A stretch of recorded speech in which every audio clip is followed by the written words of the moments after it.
alegria, Senhor, o teu amor nos alcançando, Senhor, olhar com teu benefício em Cristo, Senhor, para que manifestemos o teu reino, Senhor, segundo a tua vontade, Senhor, não de acordo com os nossos desígnios, nossos eu acho que, mas de acordo com a sua vontade, Senhor, manifesta, Senhor, Jesus Cristo, enche-nos de ti, Senhor, que nós falamos, amém, Senhor, em nome de Jesus.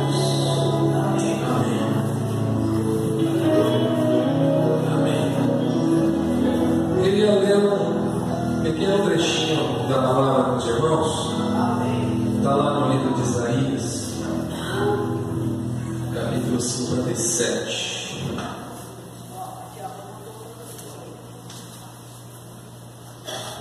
Se a gente observar os profetas, a gente vai encontrar em Isaías, em Ezequiel também, muita coisa. O Senhor prometendo redenção ao seu povo, e ao mesmo tempo cobrando deles uma postura condizente, né? Então, nesse trecho aqui, o Senhor diz assim, versículo 14, que na minha versão ele diz assim: Deus diz: preparem o caminho e tirem do meio das estradas as rochas e as pedras, para que o povo passe. Versículo 15: o alto sublime vive na eternidade. O santo diz: habito nos lugares altos e santos, e também com o de espírito oprimido e humilde. Eu dou novo ânimo aos abatidos e coragem aos de coração arrependido. Depois o Senhor fala que não iria contender com eles para sempre, né? Porque se ele fizesse isso, não ia sobrar ninguém. Versículo 16: se eu fizesse, todos morreriam. No 17 diz que por causa da cobiça e da iniquidade do seu coração, o Senhor havia se afastado deles. Eles continuaram a seguir o seu caminho, o seu jeito. E eu tenho visto o que fazem, mas ainda assim irei curá-los, eu os guiarei, consolarei os que choram, porém os seus lábios palavras de louvor, que eles tenham muita paz, tanto os que estão perto quanto os que estão longe. É comum você encontrar na Bíblia, em vários profetas você vai achar essa expressão, de que o Senhor vai abater o que se eleva e elevar o abatido. Já repararam isso? E o termo aqui no versículo 17 é iniquidade. Ele diz que por causa da sua iniquidade eles se afastaram do Senhor. E iniquidade é exatamente isso, quando você tem um muito alto e um muito baixo.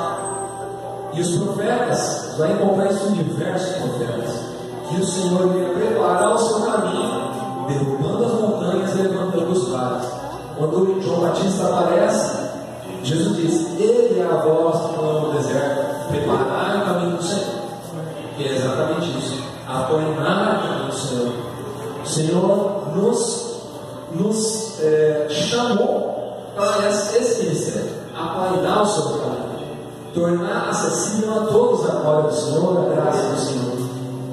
Olha só, será que se nós olharmos para nós com sinceridade, qualquer um de nós estaria apto a celebrar a ceia do Senhor, a comer do seu corpo, beber do seu sangue? Se a minha perfeição de conduta fosse a regra, né? Assim, se eu andei tudo certo, então eu estou apto. Passou, não tem como. Mas a graça dele que me alcançou realmente. É o seu sangue derramado pelo meu pecado, que me fez sangue, que me fez renovado, que me fez tudo. Amém? O Senhor nos alcançou. O Senhor não nos alcançou, mas estávamos distantes, éramos seus inimigos. Ele nos fez amigos de Deus. Aleluia. E quando nós nos reunimos aqui, nós celebramos isso. Amém? Amém.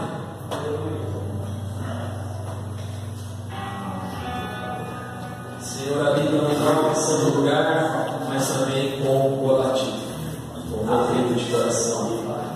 Amém.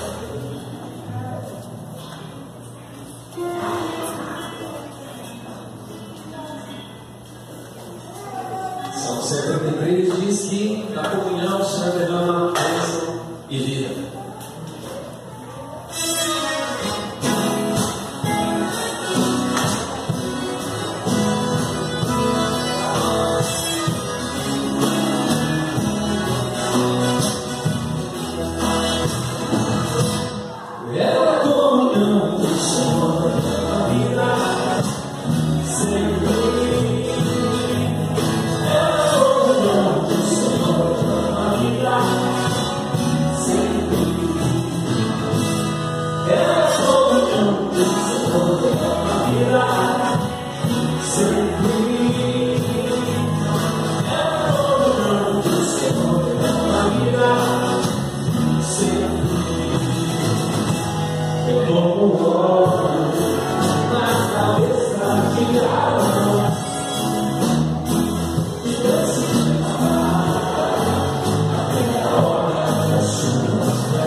Esse é o lugar da comunhão.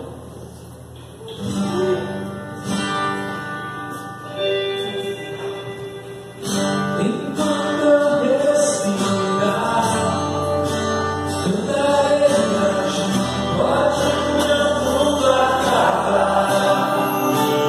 Louvarei, Senhor, até te encontrar, e onde eu vá estar, te buscarei, Senhor.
pensar em muitos desses textos aí que eu li no início, né? Esses textos que falam de preparar o caminho para a chegada do rei. Nós costumamos cantar, né? Abram-se portas antigas, portais eternos, para que entre o rei da glória, né? Esse é um outro desses textos, né? Prepare o caminho do Senhor. A gente precisa compreender essa canção e tantas outras a partir de uma perspectiva que ela tem duas leituras. Uma é uma perspectiva escatológica, a vinda de Jesus. Nós acabamos de cantar, enquanto eu respirar, até te encontrar, eu vou louvar, né? Eu vou proclamar a sua verdade, até encontrá-lo. Então nós temos essa perspectiva escatológica. Também nós entendemos que Jesus virá, mas também nós entendemos que Ele já veio, Ele já voltou, Ele está no meio de nós, Ele se faz presente através da sua igreja. Ele foi e voltou, e Ele vai voltar de novo, tá bem? Então é o que se chama de já e ainda não. Então o reino de Deus se manifesta já, mas ainda não na sua plenitude, como será, né? Então nós somos embaixadores do reino que já está presente aqui, que já faz diferença no mundo, mas que lá na eternidade, uau, aí vai ser tudo aquilo que nós esperamos, tudo aquilo que o Senhor quer, né? Então essa música, ela tem um refrão assim, ó: preparem o caminho, deitando as montanhas e levantando os vales, e o reino chegou. Preparem suas vestes e avisem na cidade, e os que vivem nos campos, que o nosso rei voltou. De novo?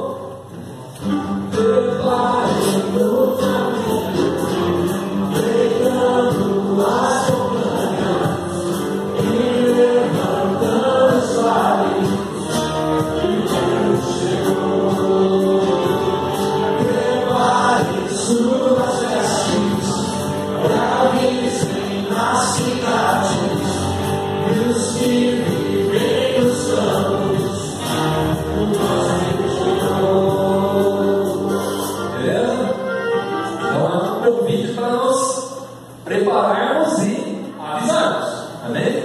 E diz assim: como proclamação sobre os montes e terras, aqueles que anunciam as boas novas, e diz as nações, teu Deus reina. Amém? Amém.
Para isso fomos chamados, proclamar as virtudes daquele que nos chamou das trevas para a sua maravilhosa luz.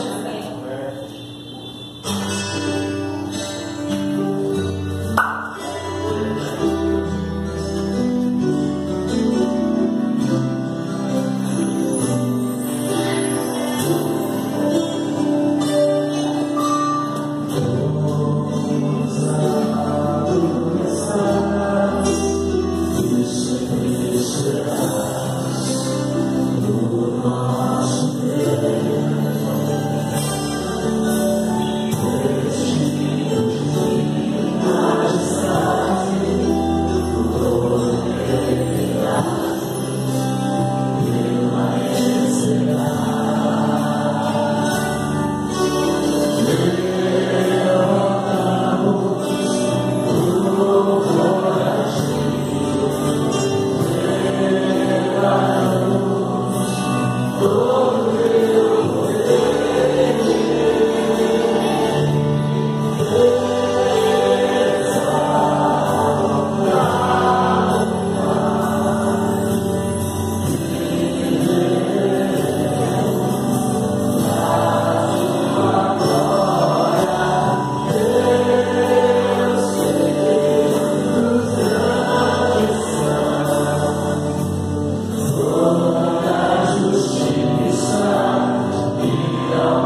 iniciativa dos irmãos aqui.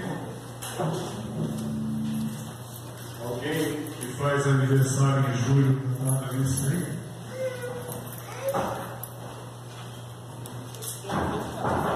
Sábado que vem tem Vitória. Segunda-feira seguinte na Laura e o Isaac no dia 16. Outra semana nós vamos pretender organizar.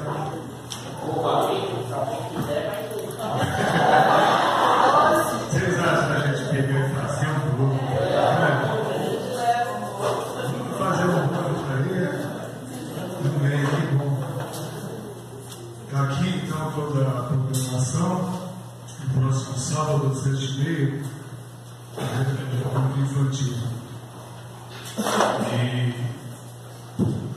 no mês de julho nós vamos ter a reunião de oração, nós vamos estar de férias escolar durante o mês de julho, mas em agosto a gente volta normalmente, bem?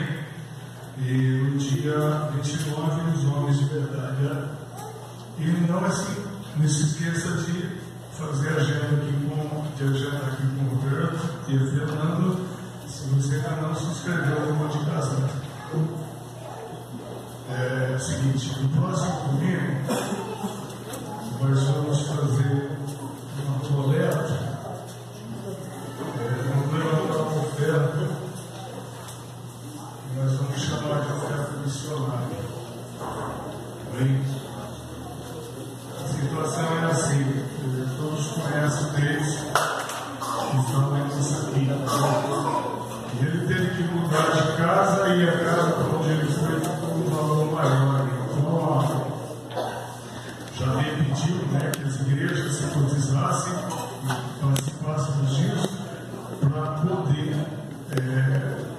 ajudar o Deus, né, a missão que ele está desenvolvendo lá em Moçambique. Então nós vamos levantar essa oferta. No próximo domingo todos nós vamos trazer. Amém? É claro? Amém? Então agora as crianças estão livres.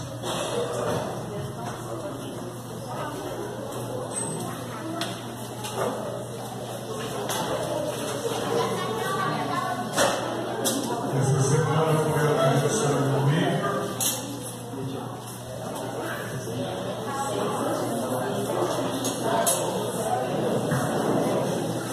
Ele fez 7 anos.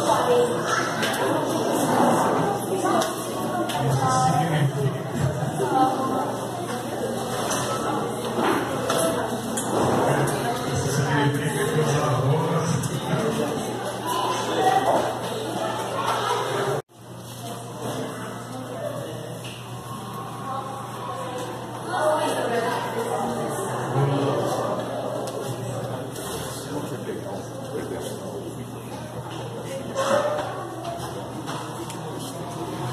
estava querendo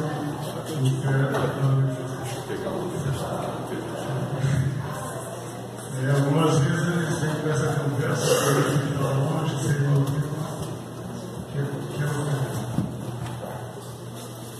nós vamos celebrar a ceia, e esse é um momento extremamente importante na vida da igreja, e a gente precisa, né, de eventos, ter isso em alta estima, né?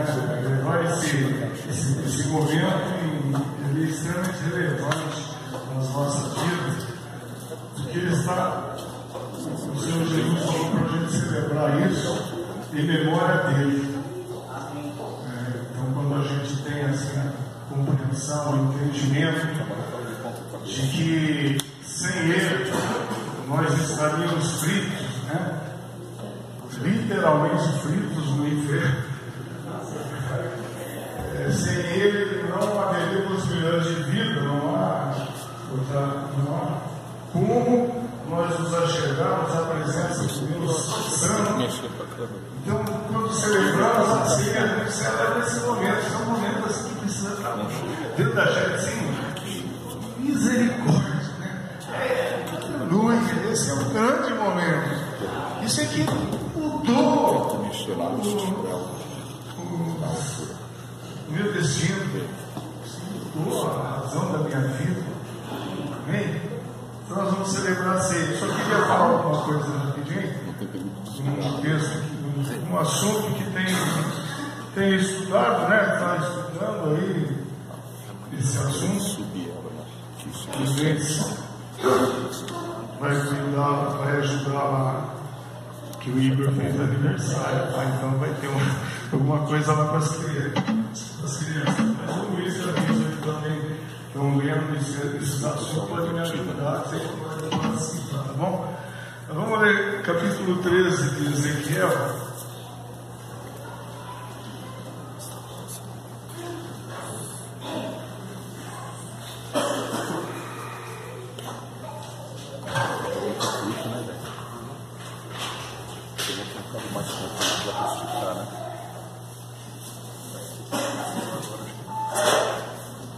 Veio a mim, a partir do verso 1 até o 6, tá?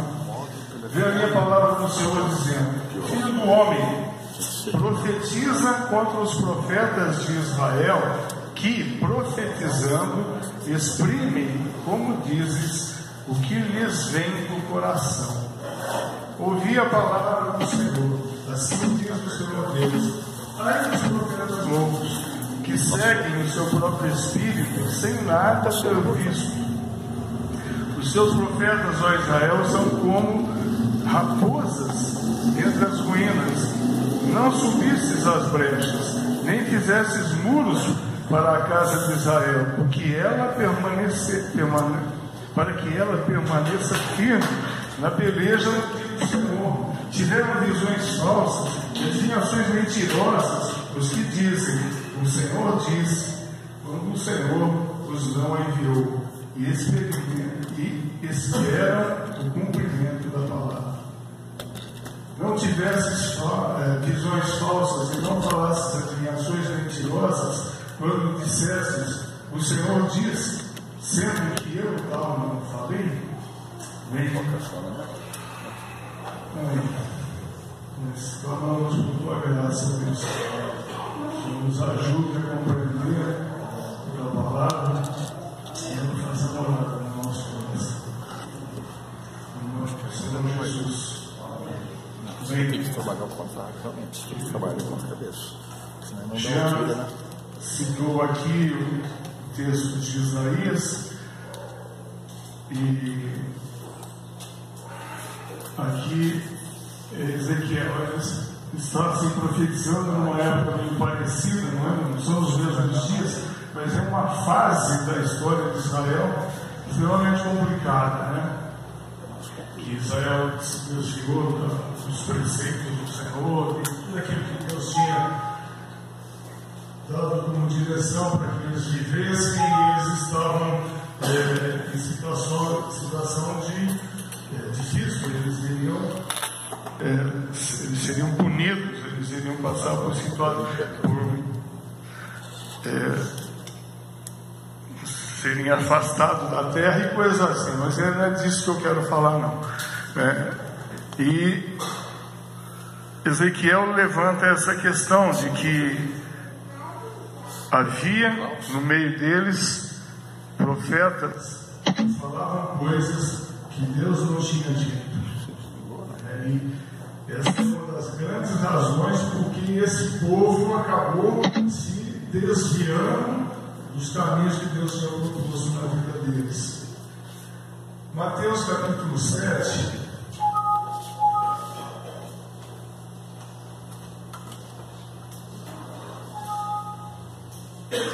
Então nós vimos uma citação do Velho Testamento. No capítulo 7, verso 15, Jesus falou assim: acautelai-vos dos falsos profetas, que se vos apresentam disfarçados em ovelhas, mas por dentro são lobos roubadores. Mateus 24 também. Desligou. Qual que é o modo aqui? Mateus 24, verso 11, no meio do sermão do fim dos tempos, ele fala assim: levantar-se-ão muitos falsos profetas e enganarão a muitos. A minha questão é, quando a gente fala de falso profeta ali no Velho Testamento, se você olha para dentro do contexto que eles estavam vivendo, talvez se a pessoa não tiver um certo discernimento, uma compreensão de todo o bojo da coisa da vida que Deus tinha proposto para Israel, talvez não compreenda, né? Possa até entender, mas por que, afinal de contas, o que ele está falando está errado, tal, né? Porque fica a profecia, o ministério profético no Velho Testamento, ela atua dessa forma. É algo que não foi escrito ainda, é algo que Deus está dizendo, né? E aí fica algo assim, fica meio um julgamento assim, em quem eu vou acreditar, né? Em Ezequiel ou vou acreditar no outro, tal. Pode acontecer disso. Para nós é fácil, quando a gente lê, né? A gente sabe que, inclusive ficou registrado na palavra, que Ezequiel sim tinha a palavra de Deus, Isaías tinha a palavra de Deus, Jeremias tinha a palavra de Deus. Agora os outros falaram coisas que Deus não tinha falado. O que eu quero comentar com vocês é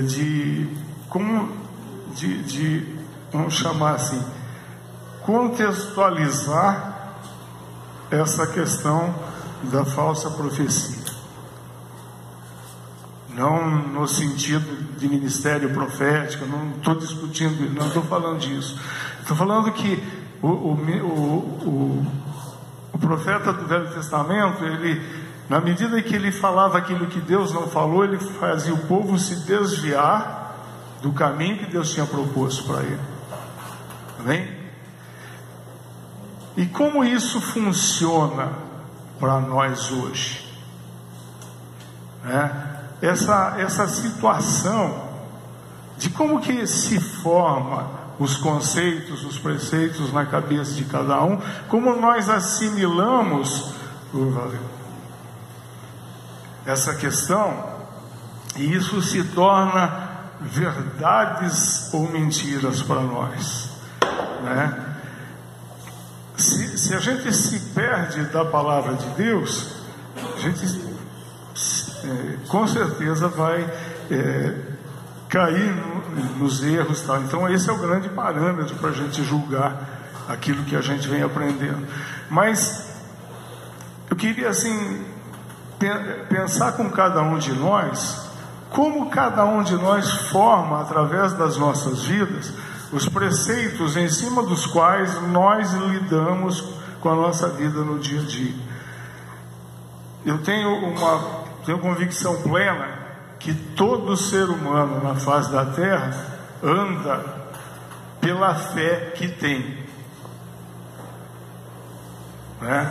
Então, se ele crê em Buda, nas coisas que Buda ensinou, ele toma as decisões da vida dele baseado naquilo que Buda ensinou. Se ele crê naquilo que Maomé ensinou, ele toma decisões da vida dele naquilo que, né? Então ninguém foge, não tem como. Se o indivíduo não crê em ninguém, não crê em coisa nenhuma, se ele é um agnóstico, se ele é um ateu, ele acredita em algumas coisas que regem a vida, os preceitos de vida e coisas desse tipo, e ele toma decisões no seu dia a dia baseado naquelas coisas lá.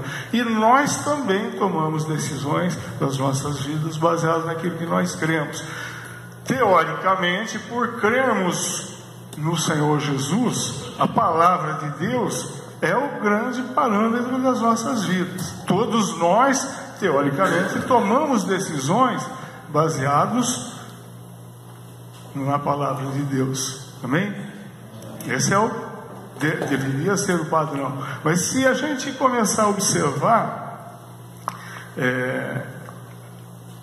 no cotidiano, nas coisas e tal, existem muitos falsos preceitos que de alguma forma a gente acabou assimilando durante a vida e que a gente ainda não percebeu, não compreendeu exatamente o que isso está produzindo nas nossas vidas e acabamos assim torcendo as coisas, não vivendo plenamente aquilo que Deus tem proposto para nós. eu sempre me pauto, né, nas coisas que os irmãos têm pregado ultimamente para nós, nos levando a uma visão do trono de Deus, de viver no segundo andar, não é, Leno? Mensagem do Paulo, vivemos num lugar mais alto. Para isso nós nascemos. O Senhor não planejou que a gente viva em situações diferentes, mas existem coisas, falsos conceitos que vão sendo acumulados no nosso dia a dia, formam o que a gente pode chamar os preceitos do coração, e que muitas vezes a gente nem percebe que vive e que acaba tomando algumas decisões em cima disso daí. Se a gente olhar, eu pensei em 2 exemplos, pelo menos 3 exemplos de situações da Bíblia que a gente poderia assim pensar juntos. São dois casos de adúlteros, né? Então a gente vai pensar em Davi, homem segundo o coração de Deus, e que todos nós conhecemos a história dele. Ele cai lá no adultério com Batseba. Vocês acham que naquela altura da vida, Davi, pelas coisas que ele providenciou depois, tentando fazer com que Urias fosse estar com a esposa para estar com ela, e aí a gravidez não ser fruto do relacionamento do marido e não dele, toda essa armação que ele arrumou ali da Inês, vocês não acreditam que Davi tinha consciência do que ele estava fazendo? Não dá para a gente pensar que ele tinha consciência do que ele fez? E ainda assim ele fez. Então a questão é, qual é esse falso conceito que está lá embutido na cabeça do indivíduo, que leva ele, apesar de conhecer, fazer ele tomar uma decisão dessa? Amém? Dá para compreender isso? Eu fico imaginando que existem algumas mentiras a respeito da vida do homem, pode trazer para os nossos dias, porque aqui, afinal de contas, os homens saem por esses caminhos de adultério e coisas assim, né? Porque a verdade qual é? Porque a verdade da palavra: deixa o homem, pai e mãe, une-se a sua mulher, tornam-se os dois uma só carne. Esse mistério, uma só carne, é indissolúvel. Essa coisa aí não, essa é a verdade. E quando o indivíduo parte para esse tipo de coisa, que leva ele a ter coragem de romper com isso, tem alguns falsos preceitos, e aí a gente pode cair. Nós viemos de um mundo onde os homens, quem se converteu mais tarde, pelo menos, são incentivados a esse tipo de coisa. Ele é formado com isso. Então eu me recordo da minha infância, da adolescência, e o que se batia, o que os amigos falavam, tudo aquilo que se o indivíduo devia ter muitas, não era uma só.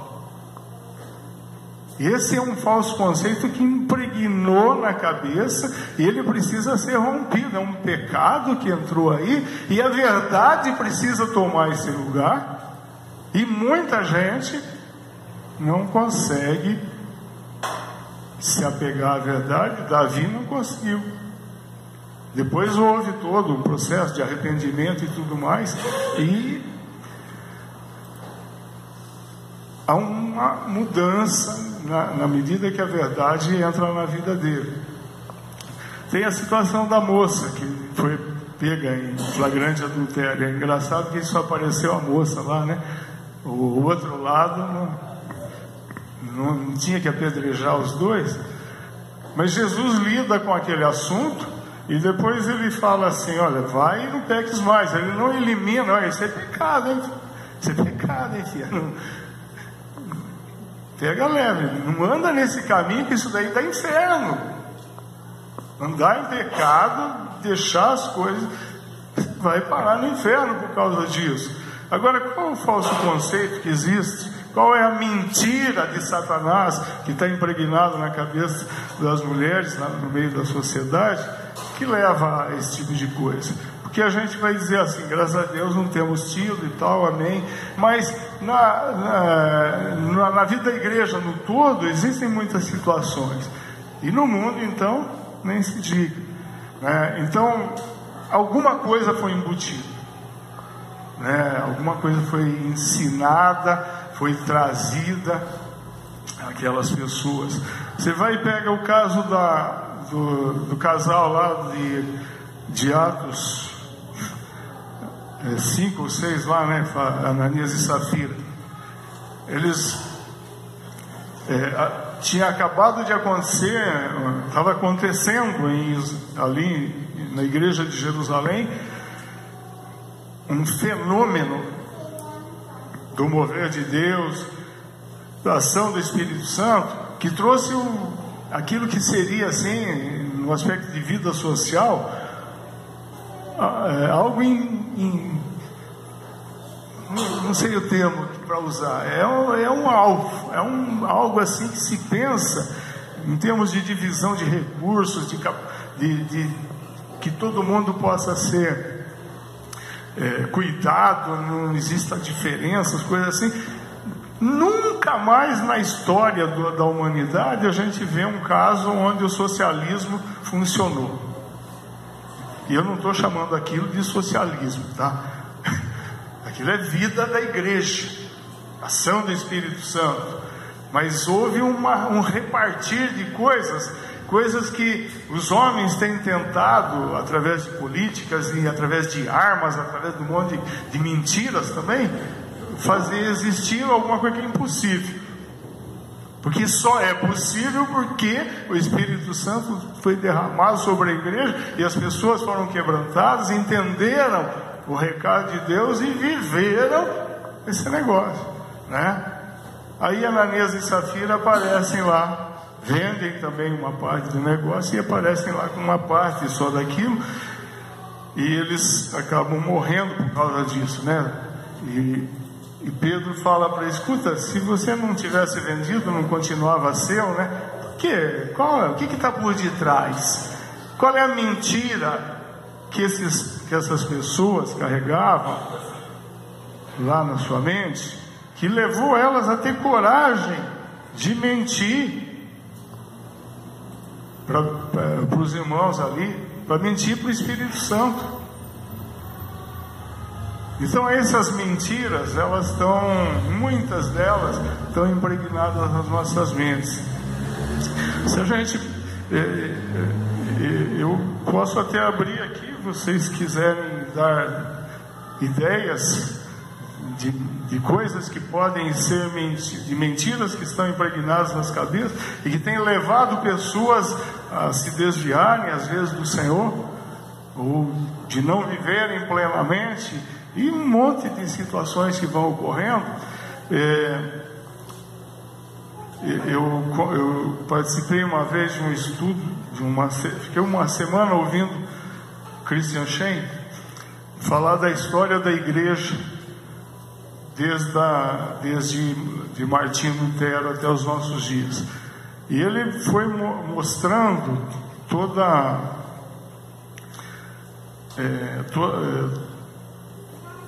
como foram se estruturando, como nasceram as grandes denominações e os grandes movimentos cristãos de igrejas que têm funcionando no mundo todo até hoje, né? E é interessante que em todos eles, todos começaram de algum tipo de divisão entre lideranças. Todos eles nasceram de divisão de lideranças. Tá? Isso está na história, é só analisar lá e ver. E ele conta, né, ele contava de quem eram os líderes de determinado movimento, o que aconteceu, eles se dividiram, e aí ele mostra que a raiz do negócio está no jeito de ser, de não aceitar o outro do jeito que era, de não queria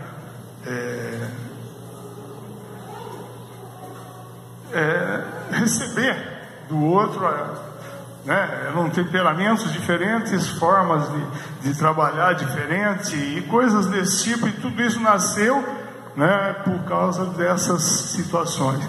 E isso tudo são mentiras impregnadas na mente de cada um, porque a igreja é uma, né? Qual é a verdade? Vamos para a palavra. Qual é a verdade? A verdade é um só coração, uma só mente, um só espírito. O problema está nos homens, nunca na palavra, né? Vamos ser um pouco prático.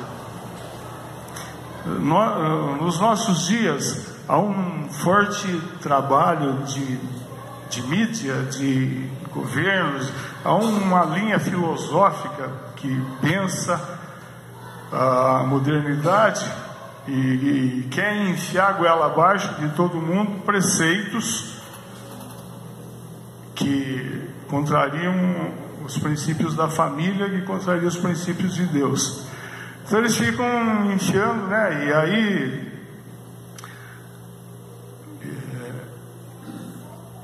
trabalha-se principalmente no meio das crianças para a tal da ideologia de gênero, né?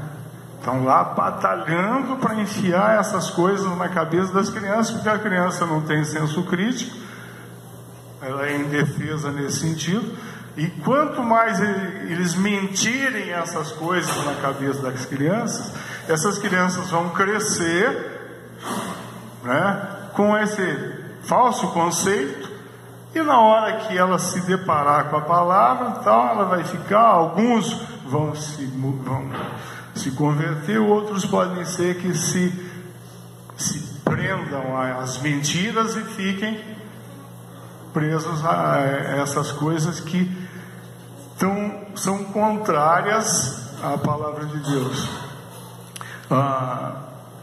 Eu estava fazendo umas pesquisas, né, para a gente comentar isso daqui, e achei um negócio que a revista Super Interessante fez uma reportagem, não sei de quando é, e eles falam assim, 4 mentiras que falamos às nossas crianças, né?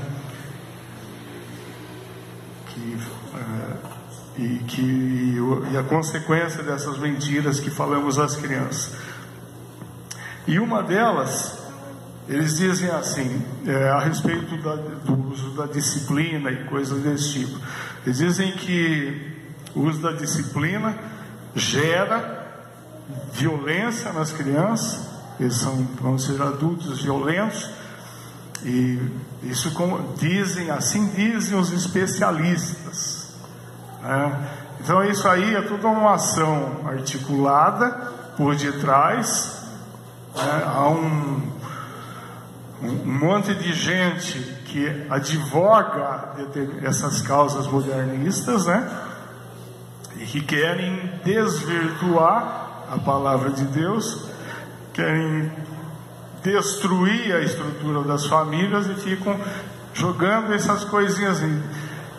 Eu parei assim, mas peraí, o que eu tenho visto na história é exatamente o oposto, que a criança que cresce sem disciplina, que não tem limites, que essa sim parte para violência, parte para desregramento, parte para uma desgraça, para a desgraça da sociedade. Eu não estou, né?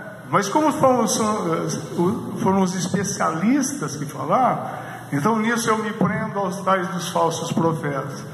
A gente vai encontrar falsos profetas em todos os sistemas. Às vezes, a gente, como pais, nós agimos como falsos profetas, impregnando trabalhando na cabeça dos nossos filhos conceitos errôneos. Qualquer conceito que diverge da palavra de Deus é algo grande. Pode ficar, não tem problema, não existe perigo nenhum em seguir a palavra do Senhor. Então, como pais, temos que ficar atentos. Na escola, né, os nossos filhos vivem bombardeados por um monte de conceitos. O sistema de mídia, o diabo, ele é eficiente, né? Ele está aí procurando, rodando ao redor e tal.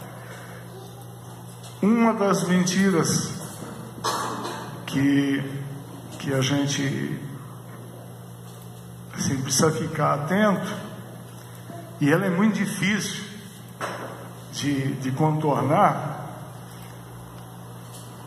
eu chamaria assim,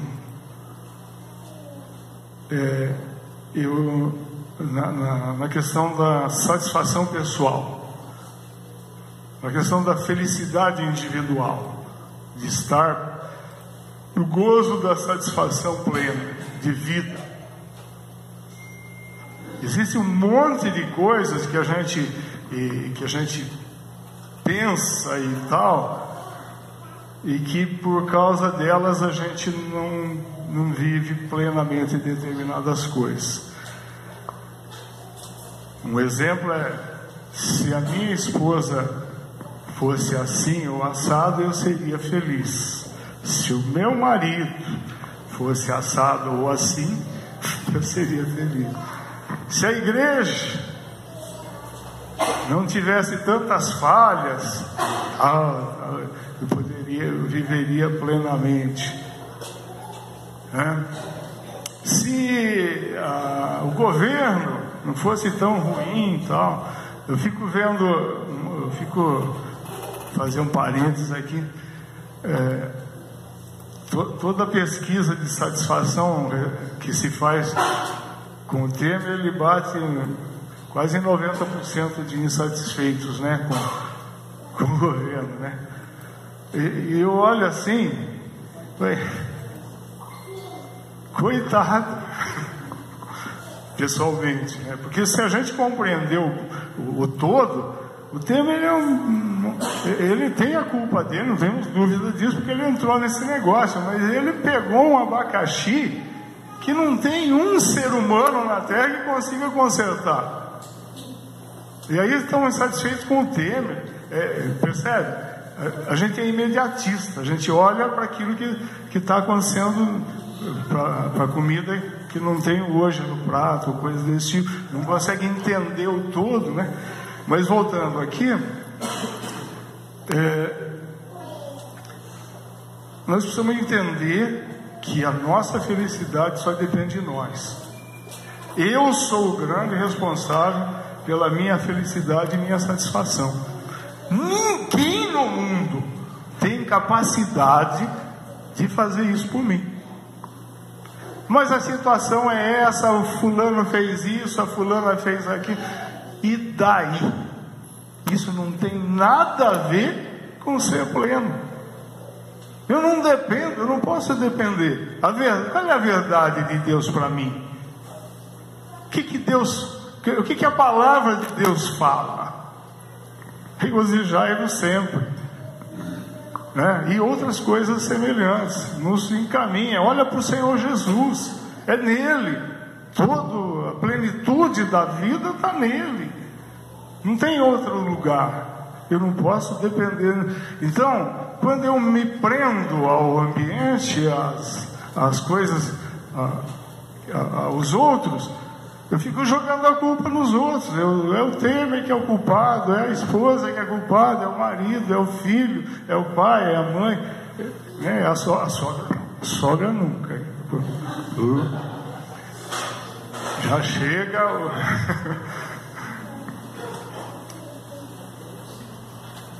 Eu só preciso do Senhor Jesus para ser feliz, mais nada. Amém? Então, se eu estou enroscado em alguma coisa, é melhor eu dar uma olhada no conceito que me levou a isso, ao invés de eu ficar procurando pelo em ovo, confusão, procurando culpado no outro.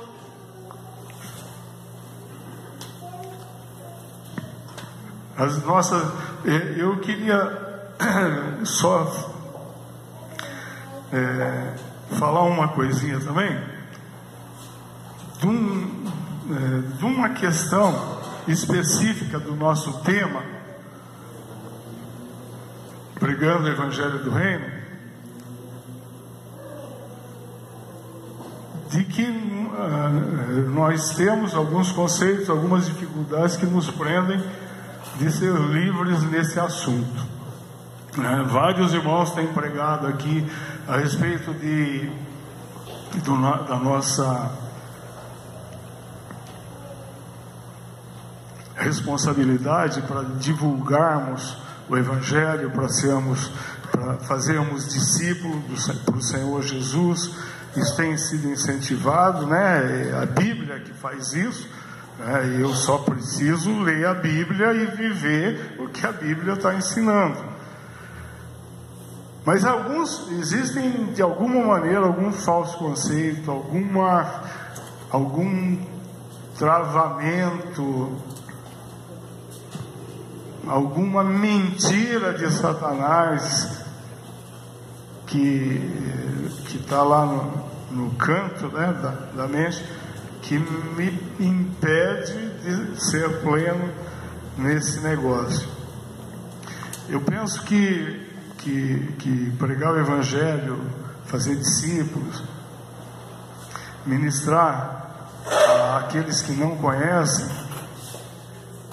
nós não podemos levar isso como peso. O Senhor Jesus falou: ide por todo mundo, fazer discípulos, tal, batizando-os, ensinando-os e tal, e é a ordem para todos os cristãos. Não existe ninguém que esteja fora dessa ordenança. Mas existe um prazer a ser descoberto nesse negócio. As coisas de Deus, elas não são trazidas a nós como peso. O Senhor Jesus não fala: se está pesado, troca comigo, né? Como é que é? Vinde a mim, todos estáis cansados e sobrecarregados, tal. Porque o meu jugo é leve e suave, e o jugo dele nos conduz à prática das coisas dele. Então é um jugo leve e suave, e há um prazer por detrás disso. Então nós precisamos descobrir isso na medida que vivenciarmos isso. Mas eu queria ler para vocês aqui, no livro que a gente está estudando também, um dos livros, né? Uma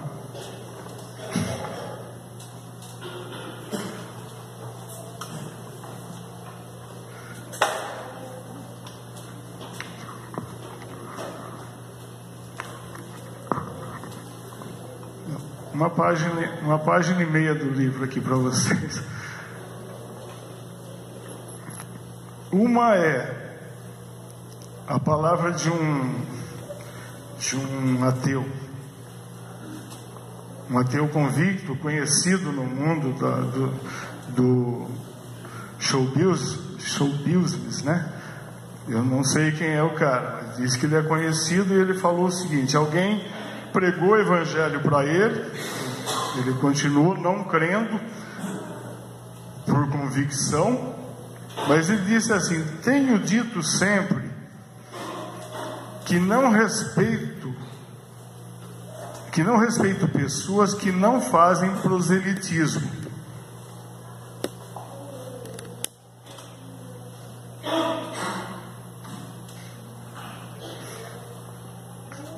Não respeito tais pessoas de modo algum.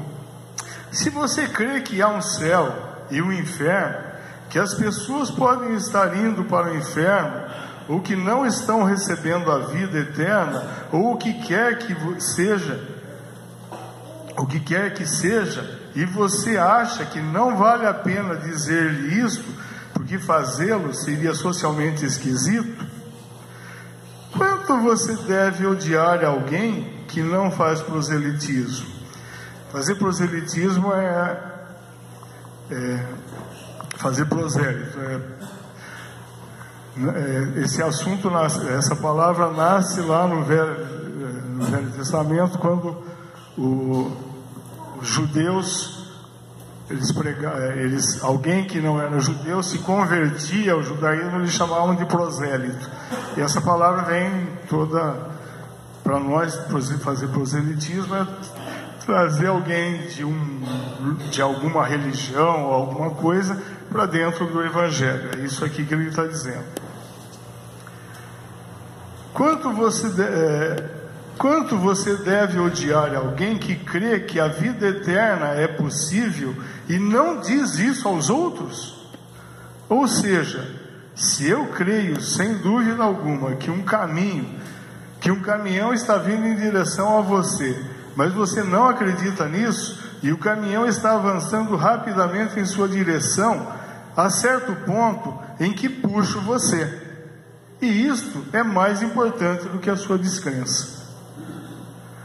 Então, um sujeito que não crê no Senhor, mas quando ele ouviu a mensagem, ele traz esse pensamento, coloca a gente em xeque, né? Isso daqui é só reforçando a mensagem que Roberto trouxe. Se não houver compaixão, né, a gente não vai conseguir passar para frente. Mas como eu estava dizendo, a gente não pode levar isso também isso se tornar um peso. Isso precisa ser algo que flua com graça. E o sujeito que escreveu o livro aqui, ele dá alguns exemplos de vida cristã fluindo. Ele dá uma simplificada no negócio, que às vezes a gente fica pensando assim, que para pregar o Evangelho eu tenho que ter a capacidade do Billy Graham, né? Ou de algum outro assim, que tem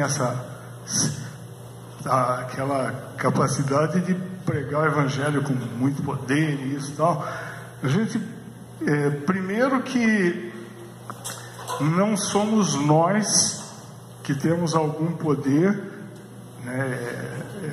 A nossa obrigação debaixo de oração, de intercessão, de pregar o Evangelho, mas quem vai atingir, quem vai quebrar, quem tem poder para quebrar é o Espírito Santo. Ele é que faz. Por isso que nós precisamos orar, né? E aí reforçamos a palavra de Haroldo, que Haroldo nos ensinou, né? Isaac chama isso, aquilo que Haroldo nos ensinou, ele chama de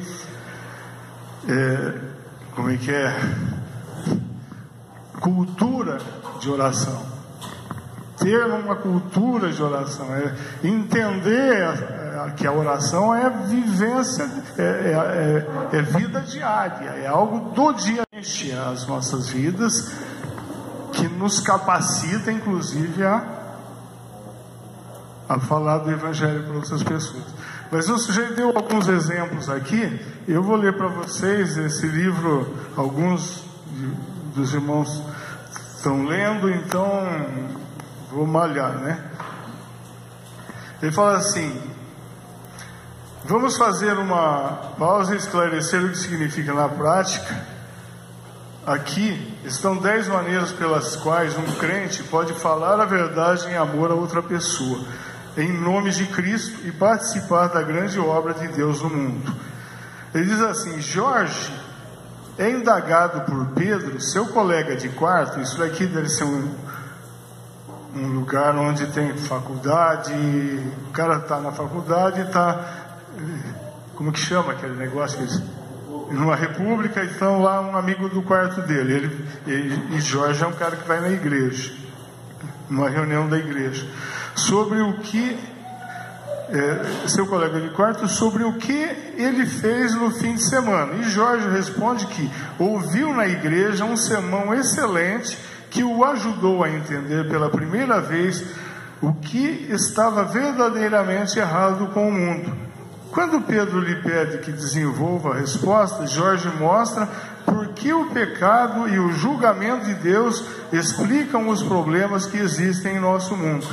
Jorge continua a orar em favor de Pedro, pedindo que tais oportunidades continuem surgindo e que o coração de Pedro seja amolecido para responder à mensagem do Evangelho. Difícil. O filho adolescente de Sara está tendo problemas concretos no ensino médio. E quando conversam à noite, ela lhe assegura que Deus é mais forte e mais fiel do que qualquer amigo e ora com o seu filho. William está conversando com Jorge, esse é um outro, pode ser aquele também, né? Após o culto, ele lhe diz como foi encorajado por um versículo específico da Bíblia naquele dia. Miguel se encontra a cada 15 dias durante o café da manhã com seu colega Estevão, que é um novo cristão. Eles usam um guia de estudos bíblicos para novos convertidos, a fim de considerarem as questões básicas a respeito de como viver a vida cristã. Alison está preocupada com sua amiga Débora, que luta com ansiedade e tem faltado às reuniões da igreja. Alison escreve uma carta para sua amiga, oferecendo encorajamento, citando alguns versículos bíblicos e se oferecendo para orarem juntas. Aqui tem um tal de Wagner também, não sou eu, porque o Wagner aqui do livro é com W e o meu é com V, tá bom? Wagner frequenta um grupo de estudo bíblico toda semana na casa de Tiago, com 6 outras pessoas. Ele se assegura de haver lido e meditado a passagem antes de ir ao estudo bíblico e pede a Deus que o ajude a dizer coisas verdadeiras e encorajadoras para o grupo. Irene é uma pessoa idosa e acha difícil sair, mas telefona para sua amiga Jenny toda segunda-feira, fala com ela sobre a passagem bíblica que leu naquela manhã e ora com ela por telefone.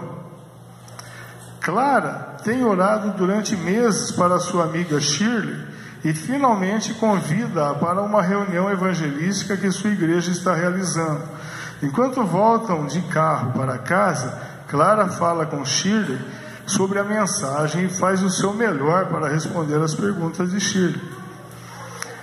Na igreja de Felipe, eles separam alguns poucos minutos do culto de domingo para que um membro dê um testemunho ou apresente uma palavra de encorajamento para a congregação. Nesse domingo é a vez de Felipe, que conta como o ensino de Efésios 5 transformou o seu casamento. Amém? É difícil. São coisas simples, ideias, e existem 1 bilhão de outras maneiras criativas e simples. Eu tenho um pensamento de que o grande galho do falso conceito é que a gente precisa ter a ousadia de dizer não para ele.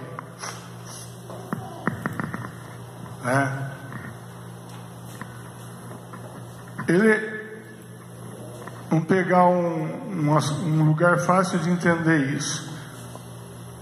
As pessoas que são dependentes químicos. A dependência química é um processo, uma doença, inclusive, muito complicada e tudo mais, dificílimo, ninguém diz tal, mas biblicamente ela é uma mentira de Satanás que ficou lá na cabeça do indivíduo que ele precisa daquilo. É difícil? Mas existe um lugarzinho em que ele precisa tomar essa decisão, inclusive para pedir ajuda, para buscar conselho, para tentar sair desse buraco.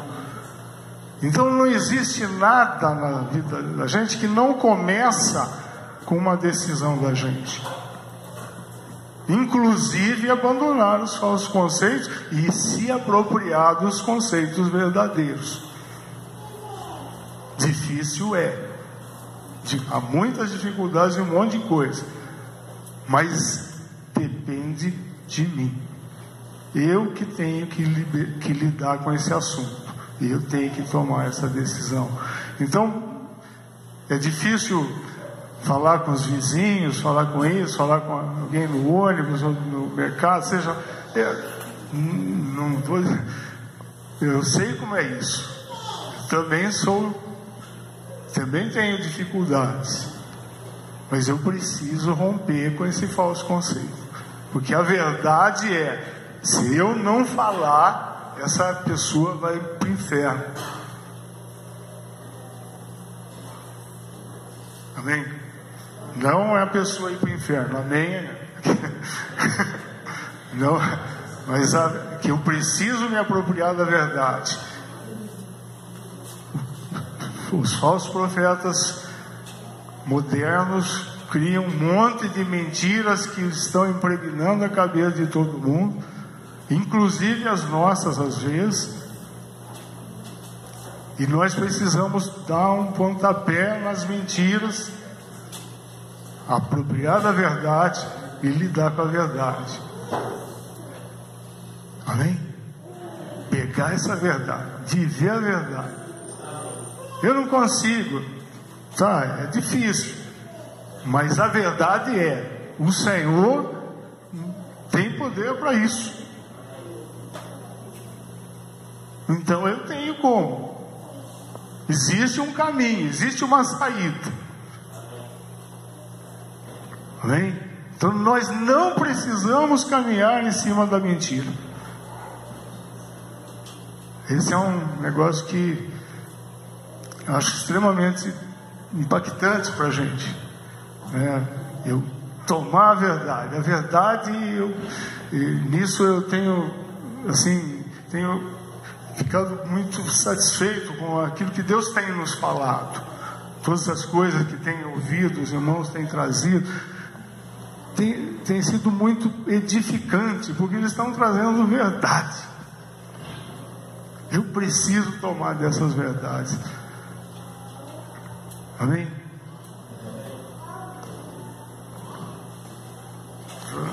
Podemos orar e depois nós vamos participar, vamos celebrar, partilhar a ceia.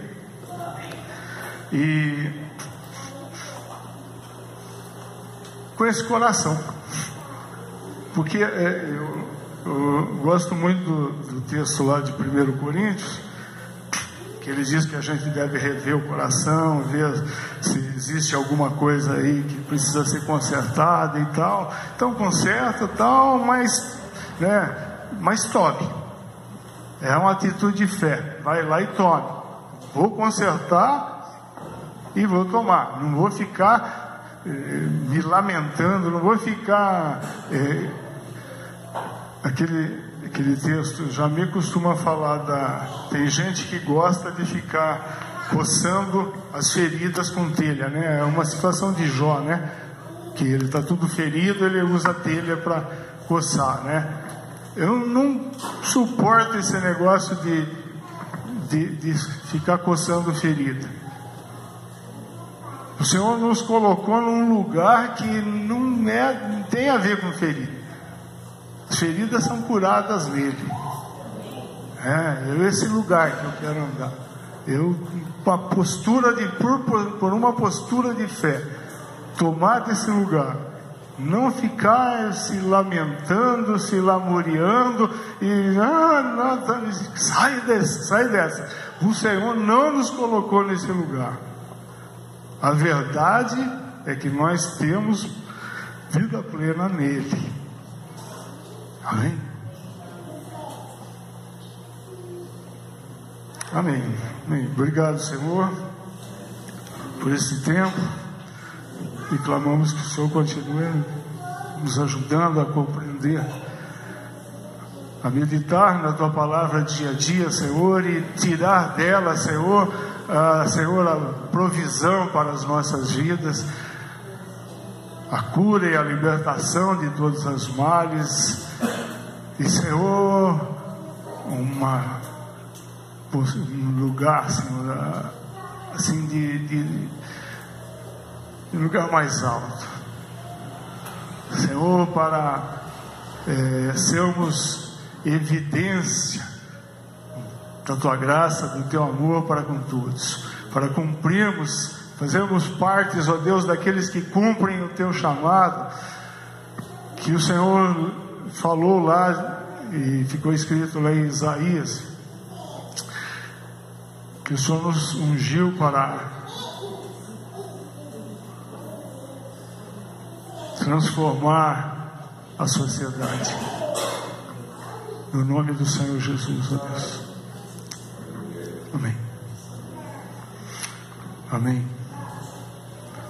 Como eu disse, 1 Coríntios 11 fala da ceia. Eu quero, como que nós vamos fazer hoje? Famílias mesmo? Como vocês querem? Vamos formar nossas famílias? Então, por favor,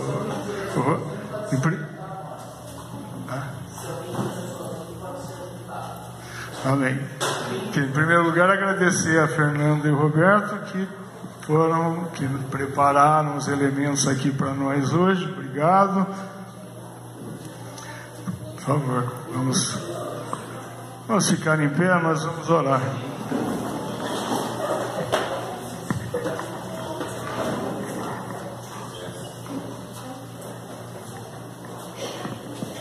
Ô Luiz, vem ajudar aqui.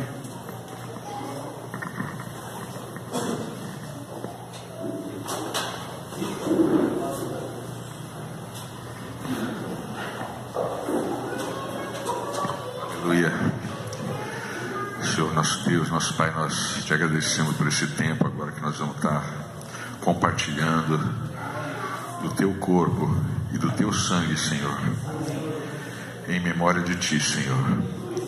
Oh Deus, que nós possamos compreender e realmente perceber a magnitude desse momento, Senhor, porque é Teu mandamento, Senhor, e queremos fazer parte desse corpo e desse sangue também, Senhor. Somos Teus servos, Senhor, somos Tua família, Senhor, a Tua igreja, Senhor.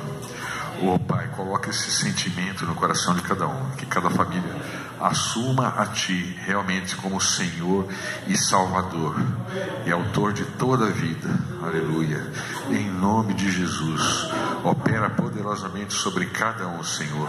Coloca um espírito de gratidão, um espírito de perdão, um espírito de arrependimento, enfim, aquilo que for necessário para que possamos nos achegar à Tua presença e sermos aceitos em Ti, Senhor, não pelo nosso mérito, pela nossa capacidade, mas por aquilo que o Senhor tem feito na vida de cada um. É o que nós clamamos, confiamos, em nome de Jesus. Aleluia.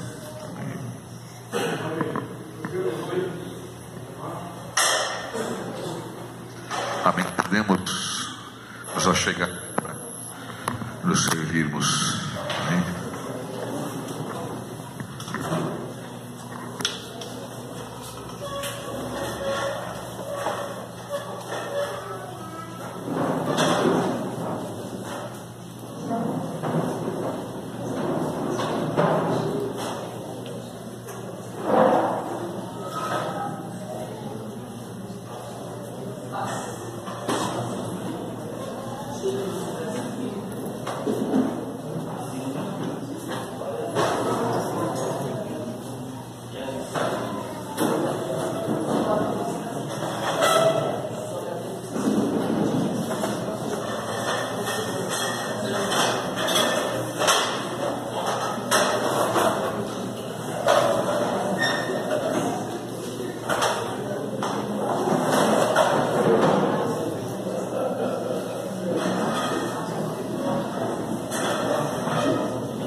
Senhor nos ama, Senhor nos escolheu a dedo. Obrigado por isso.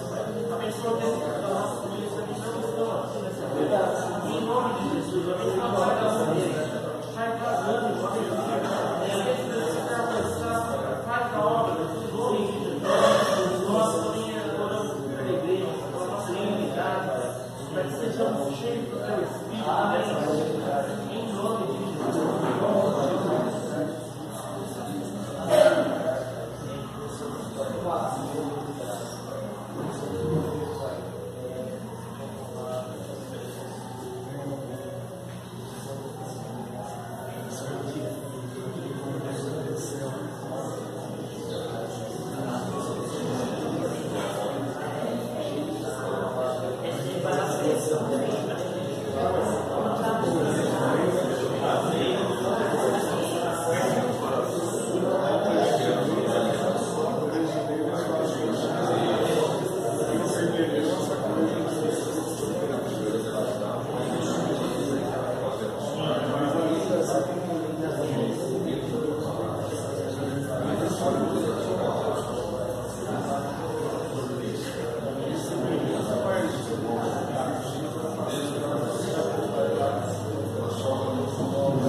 irmãos, a paz.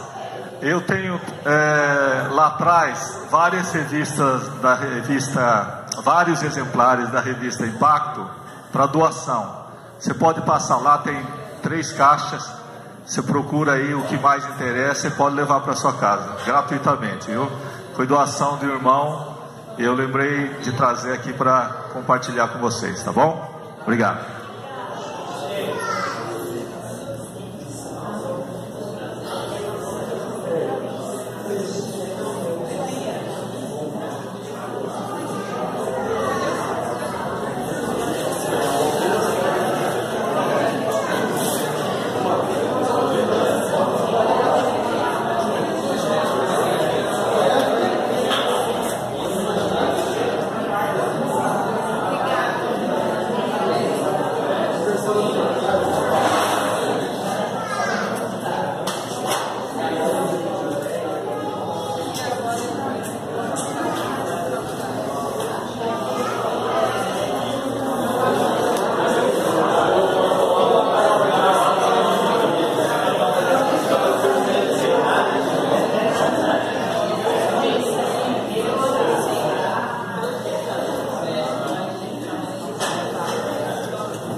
Dízimos e ofertas nós vamos deixar salvo aqui em cima do púlpito, e você pode dar um abraço bem forte no teu irmão aí, tá?